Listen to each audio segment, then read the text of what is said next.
Plot twist! Habang hindi pa tapos ang issue between Brandon Espiritu and Jether Palumo tungkol sa issue ng half-year remarks na binitawan nila, may panibagong pangalan na naman na nadadawit sa issue. And this time, we're talking about Mr. Supranational 2025 fourth runner-up, Kenneth Kabungkal. So for those who are not updated, yesterday, Friday, June 12, naglabas ng open letter si Kenneth Kabungkal tungkol sa issue. Ang mensahe ng kanyang open letter ay tungkol sa love, understanding, and peace, and sana iwasan yung hate and yung cancel culture. On paper, walang masama sa sinabi niya, walang masama sa open letter niya. I think maganda nga yung intensyon, maganda yung layunin, maganda yung gusto niyang iparating. But what is the problem? Bakit marami yung hindi natuwa? Sa tingin ko, hindi naman si Kenneth ang kalaban dito.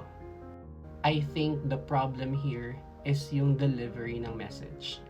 Una, marami yung nakakapansin na ChatGPT generated ang statement o ang open letter na nirelease ni Kenneth. Whether it's true or not, hindi nila nararamdaman yung emotion at yung personal na boses ni Kenneth dito sa letter na to. Pangalawa, masyadong nakatuon yung statement sa struggles ng mga half-Filipino candidates. At dahil mainit pa yung issue, maraming mga full-blooded Filipino ang nagtatanong, paano naman yung mga sentiments ng mga totoo at purong Pilipino based doon sa remarks or sa statement na binitawan ni Jether at Brandon. Pangatlo, dahil kilala niya ng personal yung mga taong involved, para sa iba it seems like pinagtatanggol niya o tinatakpan niya ang mga kaibigan niya. For some, it seems like he is an enabler. Again, hindi ko sinasabing yun ang intensyon ni Kenneth. Pero take note, sa social media, perception is reality. At minsan, kahit maganda yung intensyon mo, kapag mali yung timing at delivery, iba ang dating para sa iba. Personally, I think his intention was really to calm down the situation. Kasi to be fair, he has a lot of friends, pageant kings or pageant queens who are part of the halfies and nadadamay na rin sila sa sitwasyon na ito.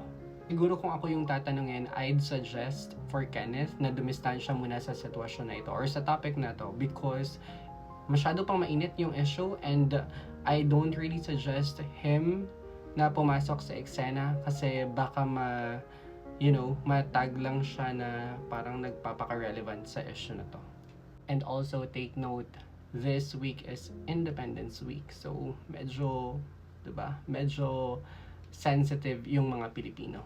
Kaya kahit ano pa yung message na gusto mong iparating doon sa open letter mo, baka lang ma-misinterpret ng mga tao. By the way, singit ko lang to, sobrang cute na itong post ni Kenneth Marcelino, another Kenneth, na it seems like he's trying to clear the air for Kenneth Kabungkal kasi medyo mabigat yung balde, yung batsa ni Kenneth Kabungkal sa dami ng bashing na na-receive niya. So I just find it cute though for Kenneth Marcelino to do this or to post this statement on his Facebook.